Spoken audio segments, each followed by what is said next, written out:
Hey everyone, James Niggemeyer here. Thank you for tuning back into my YouTube channel.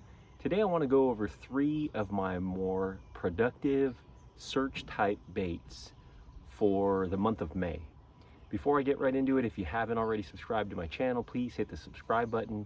And if you like the video, please give me a thumbs up and drop a comment down below because I'd love to hear from you. So this is 3 of my more productive search type baits for the month of May. And what I mean by search type baits, baits that I can search for and locate bass as they're kind of transitioning from the spawn into kind of an early summer type pattern. So I want baits that I can move through areas. They're just on the move, and some of them are going to stay right where they're at, and some of those baits that I'm going to talk about are going to be good for that. But I'm going to talk about 3 baits, why I like to use them and where I like to use them. Number 1, both figuratively and literally, starting at the top, a popper type topwater bait. The reason they call them popper is because they've got that cup mouth, as you see right there, and as you twitch them on the surface, they're going to chug and pop across the surface of the water, pushing water, making it spit, and that's going to be really productive at getting a bass's attention for a couple of reasons. There's going to be bait fish up in the shallows like bluegill and shad up there in the shallows, and bass are feeding on them as they're kind of recuperating from the spawn. You're also going to have bass that are guarding fry from the post-spawn period, and this movement on the water looks like this little bait is coming over to eat the fry, and the bass are going to be wanting to guard the fry, and you can get some bites on a bait like this as you move it through some of the areas where they were spawning, and even some of the areas away from where they were spawning. Sometimes those fry balls will move away, and as you're moving this around targets, it will definitely elicit strikes from bass trying to guard those fry, and even maybe some late spawners as well. I like to fish this kind of like a sniper type approach, and what I mean by that is throw it in and around targets and just pop, pop, pop, pop, pop, pop. But you might also throw it along riprap banks as fish are pulling out of spawning type areas, and more of those type of steeper type banks as they're moving out of the flatter areas along those steeper type banks, and then also around lay down trees and even boat docks. So keep an open mind about the approach, but this is a bait that I really like to cover a lot of water with, and I'll throw some pauses in there really as well. So pop, pop, and then let it sit, let the ripples kind of subside, then pop, pop, pop.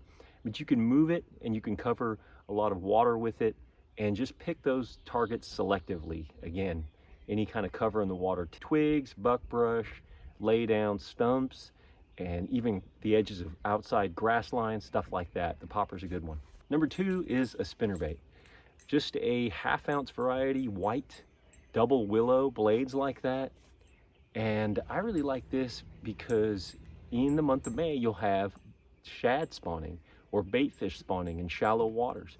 And one of the reasons this is a great search bait is because what you'll have a tendency to have happen is as this bait's moving through the water, in and around these shallow targets, and even on offshore grass beds and humps and different things like that, the shad will try to want to mate with it. You'll see the shad following it, and a lot of times that's a great thing because then the bass see the shad following this bait, and they'll eat the shad and a lot of times eat the spinnerbait as well. These little blades are flashing, looking like bait fish as they're moving through an area.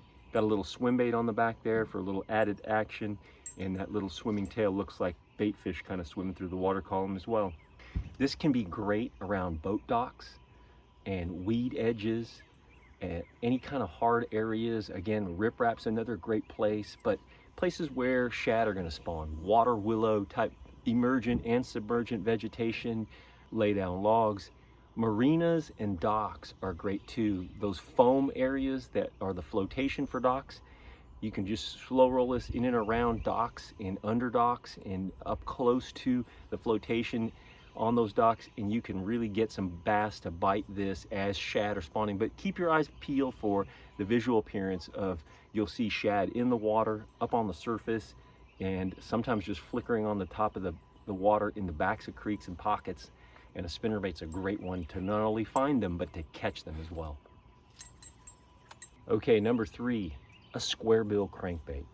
A squarebill crankbait is great for trying to find fish that are kind of a little bit more removed from the spawn and more relating to bait fish activity in and around shallow areas and adjacent to spawning pockets, this can be great for covering water, long tapering points, secondary points, grass edges, and the areas that lead into a spawning pocket can be great. Just those banks coming in and out of creeks as bass migrate in and out toward the main lake for the early summer patterns. This can be great also for the shad spawn.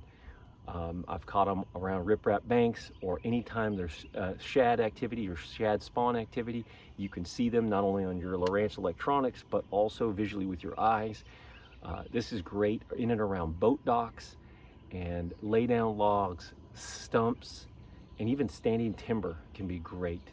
A lot of times the bass's fry will migrate towards pole timber or standing timber, and they'll get in the shade of that, and the bass will be sitting below those fry balls, and this guy running 2 to 4 feet below. As you're kind of cranking it through there, the bass will see this guy and they'll look at it as a threat to their fry, and you can get a bite on those fish as well.